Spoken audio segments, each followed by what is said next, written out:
नमस्कार दोस्तों, आप देख रहे हैं वीवर तक। मैं रवीश कुमार का छोटा भाई रमेश कुमार। दोस्तों, गाजा और इजराइल के बीच में घमासान युद्ध छिड़ गया है। पूरे विश्व को इससे खतरा होने वाला है।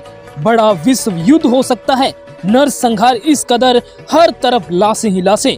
इजराइल ने गाजा पर सीज फायर तोड़कर हमला कर दिया। 104 लोगों की मौत हो गई, इनमें 46 बच्चे हैं। ट्रंप ने हमले का समर्थन किया है।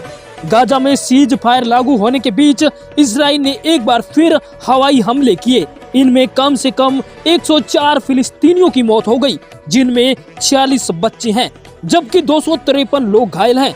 9 अक्टूबर को इजराइल हमास के बीच सीज फायर लागू होने के बाद यह सबसे बड़ा हमला है। हालांकि बाद में इजरायली सेना ने कहा है कि गाजा में युद्ध विराम फिर से बहाल हो गया। पहले इजराइल ने दावा किया था कि हमास ने सीज फायर का उल्लंघन कर गाजा में तैनात उसके सैनिकों पर हमला किया। इसके जवाब में यह कार्रवाई की गई है। हालांकि हमास ने आरोपों से इनकार किया है और कहा है कि वह सीज फायर का पालन कर रहा है।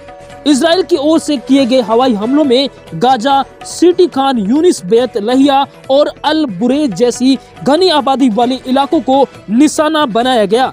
अमेरिकी राष्ट्रपति डोनाल्ड ट्रंप ने इजरायली हमले का समर्थन किया। उन्होंने कहा है कि अपने सैनिकों की हत्या के बाद इजराइल ने जवाबी कार्रवाई की है। उन्होंने यह भी दावा किया है कि इस हमले से युद्ध विराम को कोई खतरा नहीं है। उन्होंने यह भी कहा है कि हमास को समय बरतना होगा। वहीं आपको बता दें कि हमास को संयम बरतने को लेकर डोनाल्ड ट्रंप का बड़ा बयान आया है। आपको बता दें, हमास और इजराइल के बीच हो रहे नरसंहार की पूरी दुनिया पर नजरें टिकी हुई है।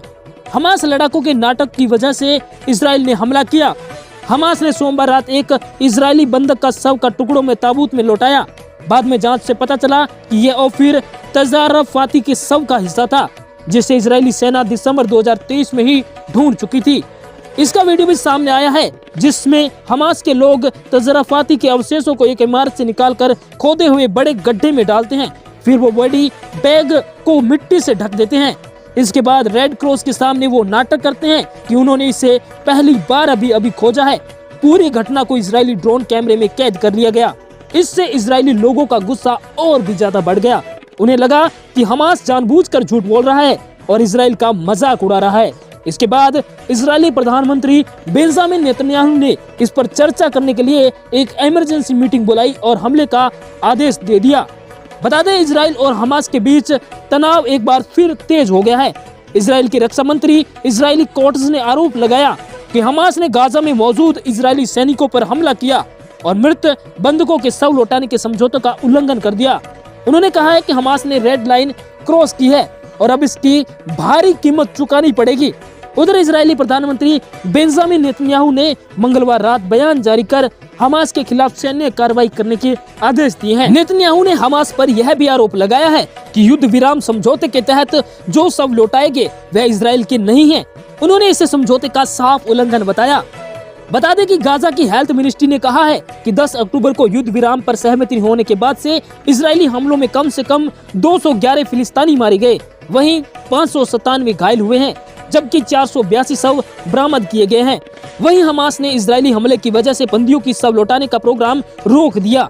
इससे पहले हमास ने मंगलवार को कहा कि वह एक और शव लौटाएगा। खान यूनिस में एक गड्ढे से सफेद बैग में कुछ निकाला गया और एम्बुलेंस में डाला गया, लेकिन अभी भी यह साफ नहीं है कि उसमें क्या था। अभी गाजा में 13 बंधकों के शव बाकी हैं। हमास का कहना है कि तबाही इतनी ज्यादा है कि शव ढूंढना मुश्किल हो रहा। इजराइल का आरोप है कि हमास जानबूझकर देरी कर रहा है। मिस्र ने खोज में मदद के लिए एक्सपर्ट्स और भारी मशीनें भेजी है। इजरायली मीडिया के मुताबिक नेतन्याहू अन्य विकल्पों जैसे गाजा में मानवीय मदद रोकना, कब्जा बढ़ाना या हमास नेताओं पर हवाई हमले पर भी विचार कर रहे हैं। दूसरी तरफ इजरायली सेना ने मंगलवार सुबह वेस्ट बैंक के जेनिन इलाके में छापा मारा।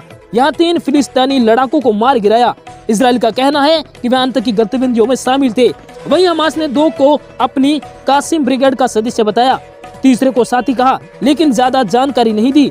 इजराइल कहता है कि वह वेस्ट बैंक में आतंक पर लगाम लगा रहा है। हालांकि फिलिस्तीनियों और मानवाधिकार समूह का कहना है कि निर्दोष लोग भी मारे जा रहे हैं और हजारों लोग बेघर हो चुके हैं। वहीं ट्रंप ने मिस्र में सीज फायर समझौते पर भी साइन किए थे। अमेरिकी राष्ट्रपति डोनाल्ड ट्रंप ने गाजा जंग रोकने के लिए 29 सितंबर को जो 20 सूत्री शांति योजना पेश की थी, इसमें हमास का हथियार डालना सबसे अहम शर्त है। इसमें बाद में ट्रंप ने 13 अक्टूबर को मिस्र के शहर में शर्म अल शेख में गाजा शांति समझौते पर साइन किए थे। इस दौरान 20 से ज्यादा देशों के नेता वहां मौजूद थे, लेकिन इजराइल और हमास को नहीं बुलाया गया था। गाजा स्वास्थ्य मंत्रालय के मुताबिक 2 साल के युद्ध में 68,500 से ज्यादा फिलिस्तीनी मारे गए हैं। दोस्तों, इससे विश्व युद्ध का भी बड़ा खतरा मंडराता नजर आ रहा है। आपको क्या लगता है गाजा और इजराइल में हो रहे इस नरसंहार को लेकर आप क्या सोचते हैं? कमेंट करके अपनी राय जरूर दें। अगर आप भी चैनल पर नए हैं तो पल पल की अपडेट, पूरे देश और दुनिया की हर सच्ची खबर सबसे पहले जानने के लिए आप हमारे चैनल वीवर तक को आज ही सब्सक्राइब जरूर करके रखें।